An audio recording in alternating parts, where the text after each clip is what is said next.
Hi ಸ್ನೇಹಿತರೆ, ಎಲ್ಲ ಹೇಗಿದ್ದೀರಾ? ನೀವೆಲ್ಲ ಚೆನ್ನಾಗಿದ್ದೀರಾ ಅಂತ ನಾನು ಹೊಸ ವಿಡಿಯೋನ ಶುರು ಮಾಡ್ತಾ ಇದ್ದೀನಿ. ನಮ್ಮ ಮುಂದಿನ ಪ್ರಯಾಣ ಬಂದು ಮಡಿಕೇರಿಗೆ. ನಾವು ಮೈಸೂರಿಂದ ಮಡಿಕೇರಿಗೆ ಹೋಗ್ತಾ ಇದ್ದೀವಿ. ಕುಶಾಲನಗರದಲ್ಲಿರುವಂಥ ಗೋಲ್ಡನ್ ಬುದ್ಧ ಟೆಂಪಲ್ಗೆ ಹೋಗ್ತೀವಿ.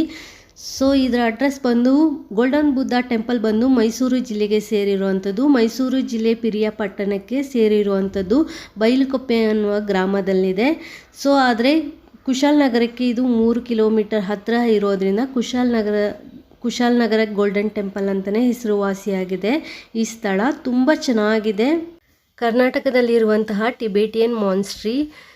ತುಂಬ ಚೆನ್ನಾಗಿದೆ, ತುಂಬ ಬ್ಯೂಟಿಫುಲ್ ಆಗಿದೆ, ತುಂಬ ಪೀಸ್ಫುಲ್ ಆಗಿರುವಂಥ ಸ್ಥಳ ಅಂತಲೇ ಹೇಳ್ಬೋದು. ನಾವು ಇವಾಗ ಆಲ್ರೆಡಿ ರೀಚ್ ಆದ್ವಿ, ಅದೇ ಪ್ಲೇಸ್ಗೆ ಬಂದಿದ್ದೀವಿ. ಇದು ಎಂಟ್ರೆನ್ಸು ನೋಡ್ತಾ ಇರ್ಬೋದು. ಇವಾಗ ನಾವು ಒಳಗಡೆ ಹೋಗ್ತೀವಿ. ಒಳಗಡೆ ಏನೆಲ್ಲ ಇದೆ ಅಂತ ತೋರಿಸ್ತೀನಿ. ರೈಟ್ ಸೈಡಲ್ಲಿ ಈ ರೀತಿ ಶಾಪಿಂಗ್ದು ಅಂಗಡಿಗಳಿದೆ. ಏನಾದರೂ ಶಾಪಿಂಗ್ ಮಾಡೋವಾಗಿದ್ರೆ ಮಾಡ್ಕೋಬಹುದು. ಇಲ್ಲಿಗೆ ವಿಸಿಟರ್ಸು ತುಂಬ ಜನ ಬರ್ತಾರೆ. ಹಾಸ್ಟೆಲ್ಸ್ ಎಲ್ಲ ಇದೆ, ನೀವು ನೋಡ್ತಾ ಇರ್ಬೋದು. ಅಲ್ಲಿ ಕಾಣಿಸ್ತಾ ಇರೋ ರೂಮ್ಗಳೆಲ್ಲ ಬಂದು ಹಾಸ್ಟೆಲ್ಸು. ನಾವು ಇದು ಎರಡನೇ ಬಾರಿಗೆ ಇಲ್ಲಿಗೆ ಬರ್ತಾ ಇರೋವಂಥದ್ದು. ತುಂಬ ಚೆನ್ನಾಗಿದೆ. ಬಟ್ ನಾವು ಕ್ಲೋಸಿಂಗ್ ಟೈಮಲ್ಲಿ ಬಂದಿದ್ದೀವಿ. ನೀವಿವಾಗ ನೋಡ್ತಾ ಇರೋವಂಥದ್ದು ಪದ್ಮಸ್ತಂಭ ದ್ವಾರ. ನಾವಿವಾಗ ಒಳಗಡೆ ಹೋಗ್ತಾ ಇದ್ದೀವಿ. ಅಕ್ಕಪಕ್ಕ ಪಾರ್ಕ್ ಎಲ್ಲ ಇದೆ, ನೋಡಲಿಕ್ಕೆ ತುಂಬ ಚೆನ್ನಾಗಿದೆ, ನೀಟಾಗಿ ಮೇಂಟೈನ್ ಮಾಡಿದ್ದಾರೆ. ಒಳಗಡೆ ಹೋದಾಗ ಒಂಥರ ಖುಷಿ ಆಗುತ್ತೆ. ಸಂಜೆ ಟೈಮ್ ಆಗಿರೋದ್ರಿಂದ ಕ್ಲೋಸಿಂಗ್ ಟೈಮು. ಬೆಳಗ್ಗೆ ಟೈಮ್ ಬಂದರೆ ಇಲ್ಲೆಲ್ಲ ಬುದ್ಧ ಸನ್ಯಾಸಿಗಳೆಲ್ಲ ಇರ್ತಾರೆ. ಅವರು ಪ್ರಾರ್ಥನೆ ಎಲ್ಲ ಮಾಡ್ತಾ ಇರ್ತಾರೆ, ಅದನ್ನ ನಾವು ನೋಡ್ಬೋದು. ಈಗ ಅವರೆಲ್ಲ ಮನೆಗೆ ಅಂದರೆ ಅವ್ರ ರೂಮ್ಗಳಿಗೆಲ್ಲ ಹೋಗೋವಂಥ ಟೈಮು. ಅವ್ರದ್ದೇ ಸ್ಕೂಲೆಲ್ಲ ಇದೆ ಇಲ್ಲೇ ಪಕ್ಕದಲ್ಲಿ. ನೋಡ್ತಾ ಇರ್ಬೋದು, ಇಲ್ಲೊಂದು ದೊಡ್ಡ ಗಂಟೆನೂ ಸಹ ಹಾಕಿದ್ದಾರೆ. ಅದನ್ನ ಗಂಟೆ ಬಾರಿಸ್ಲಿಕ್ಕೆ ಬರಲ್ಲ. ಹೀಗೆ ಮುಂದೆ ಹೋದರೆ ನಮಗೆ ನಾವಿವಾಗ ಗೋಲ್ಡನ್ ಟೆಂಪಲ್ ಪ್ರಮುಖ ದ್ವಾರದ ಮೂಲಕ ಒಳಗಡೆ ಹೋಗ್ತಾ ಇದ್ದೀವಿ. ಇಲ್ಲಿ 3 ಮೂರ್ತಿಗಳಿದೆ, ಇಲ್ಲಿ ನೀವು ನೋಡ್ತಾ ಇರ್ಬೋದು. ಎಡಗಡೆ ಇರುವಂಥದ್ದು ಗುರು ಪದ್ಮಸ್ತಂಭವ. ಬಲಭಾಗದಲ್ಲಿ ಇರುವಂಥದ್ದು ಅಮಿತಾಯುಷ್ ಅಂತಲೂ ಸಹ ಕರೀತಾರೆ, ಕೆಲವರು ಅಭಿಮನ್ಯು ಅಂತಲೂ ಸಹ ಕರೀತಾರೆ. ಮಧ್ಯದಲ್ಲಿರುವಂಥದ್ದು ಶ್ರೀ ಭಗವಾನ್ ಬುದ್ಧ.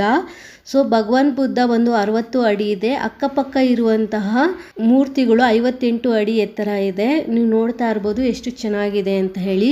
ಕಂಚು ಮತ್ತು ಚಿನ್ನದ ಲೇಪನದಿಂದ ಮಾಡಿರುವಂತಹ ವಿಗ್ರಹಗಳು ಇವು ಮೂರ್ತಿಗಳು. ನೋಡಲಿಕ್ಕೆ ನೋಡಿ ಎಷ್ಟು ಚೆನ್ನಾಗಿ ಕಾಣಿಸುತ್ತೆ. ಗೋಡೆಗಳ ಮೇಲೆ ಬಣ್ಣ ಬಣ್ಣದ ಚಿತ್ತಾರಗಳನ್ನೆಲ್ಲ ಬರೆದಿದ್ದಾರೆ, ನೀವು ಇಲ್ಲಿ ನೋಡ್ತಾ ಇರ್ಬೋದು. ಅವ್ರದ್ದೇ ಕಲ್ಚರು ಮತ್ತು ಅಲ್ಲಿ ಮಂಡಲಗಳೆಲ್ಲ ಬರೆದಿದ್ದಾರೆ, ನೋಡ್ತಾ ಇರ್ಬೋದು. ಇದು ರೂಫ್ ಅಂದರೆ ಮೇಲ್ಗಡೆ ಅದು ರೂಫಲ್ಲಿ ಅವರು ಮಂಡಲಗಳು ಬರೆದಿದ್ದಾರೆ. ಈ ಕಡೆ ತುಂಬ ಡ್ರಾಯಿಂಗ್ಸ್ ಎಲ್ಲ ಬರೆದಿದ್ದಾರೆ, ತುಂಬ ಚೆನ್ನಾಗಿದೆ, ನೋಡಲಿಕ್ಕೆ ಒಂಥರ ಬ್ಯೂಟಿಫುಲ್ ಆಗಿದೆ. ಈ ಪೇಂಟಿಂಗ್ ಒಂಥರ ತುಂಬ ಚೆನ್ನಾಗಿ ಮಾಡಿದ್ದಾರೆ ಅಂತಲೇ ಹೇಳ್ಬೋದು. ಪ್ರತಿಯೊಂದು ನೀವು ಅಬ್ಸರ್ವ್ ಮಾಡ್ತಾ ಹೋದರೆ ಎಷ್ಟು ನೀಟಾಗಿ ಎಷ್ಟು ಚೆನ್ನಾಗಿ ಡ್ರಾಯಿಂಗ್ ಎಲ್ಲ ಮಾಡಿದ್ದಾರೆ. ನಾವಲ್ಲಿ ಒಂದು ಸ್ವಲ್ಪ ಹೊತ್ತು ಫೋಟೋಸ್ ಎಲ್ಲ ತೆಕ್ಕೊಂಡ್ವಿ. ಒಂದು ಸ್ವಲ್ಪ ಹೊತ್ತು ಇದ್ವಿ, ಅಂದರೆ ನಾವು ಸುಮಾರು ಒಂದು ಅರ್ಧ ಮುಕ್ಕಾಲು ಗಂಟೆ ಅಲ್ಲಿ ಟೈಮ್ ಸ್ಪೆಂಡ್ ಮಾಡಿದ್ವಿ. ಅಲ್ಲಿವರೆಗೂ ಓಪನ್ ಇತ್ತು. 1959ರಲ್ಲಿ ಚೀನಾ ಮತ್ತು ಟಿಬೇಟಿಯನ್ ಮೇಲೆ ಯುದ್ಧ ಆದಾಗ ಟಿಬೇಟಿಯನ್ಸು ಆಶ್ರಯ ಹುಡ್ಕೊಂಡು ಭಾರತಕ್ಕೆ ಬಂದಾಗ ಆಗ ಇಂದಿರಾ ಗಾಂಧಿಯವರು 2 ಜಾಗದಲ್ಲಿ ಇವರಿಗೆ ಆಶ್ರಯ ನೀಡ್ತಾರೆ. ಒಂದು ಉತ್ತರ ಭಾರತದಲ್ಲಿ, ಇನ್ನೊಂದು ಬಂದು ನಮ್ಮ ಕರ್ನಾಟಕದ ಕುಶಾಲನಗರ ಹತ್ತಿರ ಇರುವಂತಹ ಬೈಲುಕೊಪ್ಪೆ ಎನ್ನುವ ಗ್ರಾಮದಲ್ಲಿ ಅವ್ರಿಗೆ ಆಶ್ರಯನ ಕೊಡ್ತಾರೆ. ಆವಾಗಿರುವಂತಹ ನಮ್ಮ ರಾಜ್ಯದ ಮುಖ್ಯಮಂತ್ರಿಗಳು ಎಸ್ ನಿಜಲಿಂಗಪ್ಪನವರ ಹತ್ರ ಅವರು ಪರ್ಮಿಷನ್ ತಗೊಂಡು ಅಲ್ಲಿ ಅವರಿಗೆ ಜಾಗನ ನೀಡಿಸ್ತಾರೆ. ಇದು ಅಲ್ಲಿರುವಂಥ ಸ್ಟೋರಿ. ಇದು ತುಂಬ ಚೆನ್ನಾಗಿದೆ. ಅವ್ರದ್ದೇ ಆದಂಥ ಸ್ಕೂಲು ಎಲ್ಲ ಇದೆ ಇಲ್ಲಿ. ಈ ಗೋಲ್ಡನ್ ಟೆಂಪಲು ನಮ್ಮ ಕರ್ನಾಟಕದಲ್ಲಿ ಫೇಮಸ್ ಆಗಿರುವಂತಹ ಗೋಲ್ಡನ್ ಟೆಂಪಲ್ಲು, ತುಂಬ ಚೆನ್ನಾಗಿದೆ. ಇಲ್ಲಿ ಬೌದ್ಧರ ಅವರ ಕಲ್ಚರು, ಅವರ ಆ್ಯಕ್ಟಿವಿಟೀಸು ಅದೆಲ್ಲ ಸಹ ಇಲ್ಲಿ ನಾವು ನೋಡಬಹುದು.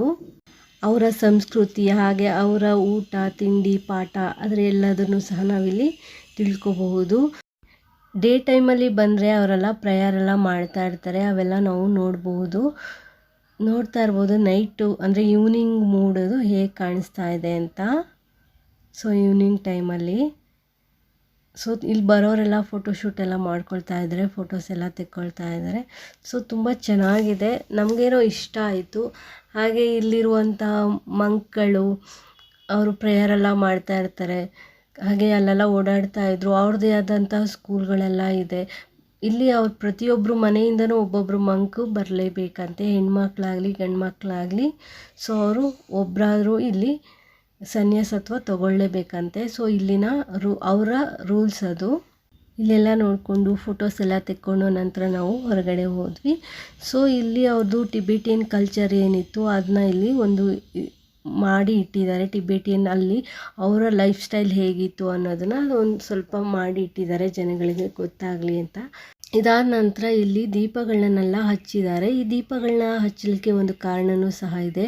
ಅವರ ಪೂರ್ವಜರಿಗೆ, ಹಾಗೆ ಅಂಗವಿಕಲರಿಗೆ ಮತ್ತು ತುಂಬ ತೊಂದರೆಯಲ್ಲಿರುವಂಥ ಜನಗಳಿಗೆಲ್ಲ ಒಳ್ಳೆಯದಾಗಲಿ, ಹಾಗೆ ಮನಸ್ಸಿಗೆ ಶಾಂತಿ ಸಿಗುತ್ತೆ ಅನ್ನೋ ಕಾರಣಕ್ಕೆ ಅವರು ಅಲ್ಲಿ ದೀಪಗಳನ್ನೆಲ್ಲ ಹಚ್ತಾರಂತೆ. ಅದಾದ ನಂತರ ನಾವಲ್ಲಿ ಶಾಪಿಂಗ್ದು ಸೆಂಟರ್ ಇತ್ತಲ್ವ, ನಾವು ಸ್ಟಾರ್ಟಿಂಗ್ ಬರಬೇಕಾದ್ರೆ ರೈಟ್ ಸೈಡಲ್ಲಿ ಇತ್ತಲ್ಲ, ಸೊ ಅಲ್ಲಿಗೆ ಹೋದ್ವಿ ಏನಾದರೂ ಪರ್ಚೇಸ್ ಮಾಡೋಣ ಅಂತೇಳ್ಬಿಟ್ಟು. ಸ್ವಲ್ಪ ಕಾಸ್ಟ್ಲಿ ಇತ್ತು ಅಂತೇಳ್ಬಿಟ್ಟು ನಾವೇನೂ ತೊಗೊಂಡಿಲ್ಲ. ಅದಾದಮೇಲೆ ಹೊರಗಡೆ ಬಂದಾಗ ರೋಡ್ ಸೈಡಲ್ಲಿ ನೋಡಿ ಈ ರೀತಿ ಎಲ್ಲ ಇಟ್ಕೊಂಡು ಮಾಡ್ತಾಯಿದ್ರು. ಮನೆಯಲ್ಲಿ ಡೆಕೋರೇಷನ್ ಏನಾದರೂ ಮಾಡಬೇಕಂದ್ರೆ ನಾವು ಇವನ್ನೆಲ್ಲ ತೊಗೊಂಡೋಗ್ಬೋದು. ಗೂಡುಗಳೆಲ್ಲ ಇತ್ತು. ಇವೆಲ್ಲ ತೆಂಗಿನ ಗರಿಯಲ್ಲಿ ಅವರು ಮಾಡಿರೋ ಅಂಥದ್ದು. ನೋಡ್ತಾ ಇರ್ಬೋದು ಎಷ್ಟು ಚೆನ್ನಾಗಿ ಮಾಡಿದ್ದಾರೆ ಅಂತ. ಸೊ ಗೂಡೆಲ್ಲ ಇತ್ತು. ಇವೆಲ್ಲ ಗೂಡುಗಳು, ಅದು ಡಿಫ್ರೆಂಟ್ ಡಿಸೈನಲ್ಲಿ ಇತ್ತು. ನೋಡ್ತಾ ಇರ್ಬೋದು ಹಕ್ಕಿ ಗೂಡುಗಳು. ಸೊ ನಾವು ಮನೇಲಿ ಪುಟ್ಟ ಹಕ್ಕಿಗಳನ್ನ ಸಾಕಿದಾಗ ಇವನ್ನೆಲ್ಲ ತೊಗೊಂಡೋಗಿ ಹಾಕಿ ಆ ಗೂಡನ್ನು ನಾವು ಪಕ್ಷಿಗಳಿಗೆ ಅಂತ ನೀಡಬಹುದು. ತುಂಬ ಚೆನ್ನಾಗಿರುತ್ತೆ. ಮತ್ತು ನಾವಿಲ್ಲಿ ಕಾಫಿ ಪುಡಿ ಮತ್ತು ಕೆಲವು ಐಟಮ್ಸ್ ಎಲ್ಲ ಇದೆ, ಬೇಕು ಅಂದರೆ ನಾವಿಲ್ಲಿ ಪರ್ಚೇಸ್ ಮಾಡ್ಕೋಬಹುದು. ಸ್ವಲ್ಪ ಕಾಸ್ಟ್ಲಿ ಅನ್ನಿಸ್ತು, ಅದಕ್ಕೆ ನಾವೇನು ಅಲ್ಲಿ ಪರ್ಚೇಸ್ ಮಾಡಲಿಕ್ಕೆ ಹೋಗಲಿಲ್ಲ. ಸೊ ನೋಡಿಕೊಂಡು ಹಾಗೆ ಬಂದ್ವಿ. ಇಲ್ಲಿಗೆ ಈ ವಿಡಿಯೋನ ಮುಗಿಸ್ತಾ ಇದ್ದೀವಿ. ಈ ವಿಡಿಯೋ ಏನಾದರೂ ನಿಮಗೆ ಇಷ್ಟ ಆದರೆ ಪ್ಲೀಸ್ ಒಂದು ಲೈಕ್ ಕೊಡಿ. ಹೊಸದಾಗಿ ಚಾನಲ್ ನೋಡ್ತಾ ಇರೋರು ಸಬ್ಸ್ಕ್ರೈಬ್ ಮಾಡಿಕೊಂಡು ನೋಡಿ. Thanks for watching this video. Take care. Have A nice day.